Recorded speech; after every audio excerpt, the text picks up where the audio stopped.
Bonjour, je m'appelle Denise et j'habite à Binic-Étable-sur-Mer.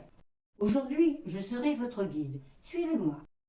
Comme dans beaucoup de villes, les habitants, mais aussi les touristes, utilisent majoritairement leur voiture pour se déplacer. Pourtant, regardez, je ne mets que 10 minutes de vélo pour aller au super et au bourg. Mes amis qui viennent en vacances mettraient aussi 10 minutes de vélo pour aller du camping à la plage s'ils n'utilisaient pas leur voiture. Mais comment faire pour laisser plus de place aux autres modes de déplacement? Comment rendre ces espaces désirables? Des aménagements ont déjà été faits pour mieux partager la voirie. Dans notre projet, nous cherchons à poursuivre l'initiative de la débordure en transformant les rues en véritables espaces publics. En proposant des mobilités plus inclusives, nous renforçons la place des personnes âgées et des enfants. Allons voir ça de plus près. Tout d'abord, voici la traversée. Il s'agit d'un parcours priorisant piétons et cyclistes. Il a pour but de relier les différents lieux de quotidienneté comme les commerces, habitations, transports et lieux d'intérêt. Nous proposons aussi des stations vélo en libre service accessibles à 5 minutes de marche les unes des autres. Il y est possible d'y emprunter un vélo, d'y consigner des bagages, d'y garer son propre vélo ou encore pour se désaltérer.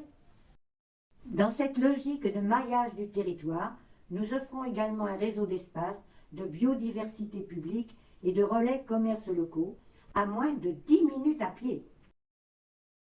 Pour les trajets plus longs ou les personnes à faible mobilité, nous renforçons le réseau de bus en ouvrant simplement les lignes scolaires déjà existantes au public. Avec un tel réseau de mobilité combinée, plus besoin de prendre la voiture pour les petits trajets. Allons voir 3 exemples concrets de ces aménagements.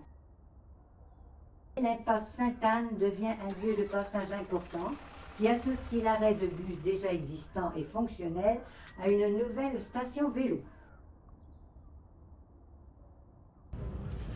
La consigne à bagages, le stockage des navettes vélo sont assurés par le bâtiment de l'ancien office de tourisme d'État. Obsolète depuis la fusion avec Binic. Le bourg est désormais interdit à la voiture, ce qui permet aux piétons, notamment aux plus jeunes et aux plus âgés, de s'approprier ces vestiges de carrefour. Le préau, avec son mobilier conçu par les habitants, crée un point de rencontre convivial entre l'abri hiver et guinguettes ombragées au plus beau jour, où l'on peut déguster son croissant acheté à la boulangerie juste à côté. L'arrêt de bus de la terrasse devient un lieu de rencontre et de mobilité essentiel dans une zone particulièrement résidentielle. La terrasse se transforme en café libre-service l'hiver et en café guinguette l'été, dû au pic d'affluence lié au tourisme. Les parkings deviennent obsolètes dans une ville où la mobilité active est mise en valeur. Ainsi, il se transforme en espace public végétalisé où il devient possible de pratiquer toutes sortes d'activités. Enfants ou adultes, chacun s'y retrouve. Des fontaines et des bancs sont mis en place pour permettre aux personnes qui se baladent de pouvoir se reposer dans un environnement calme et agréable.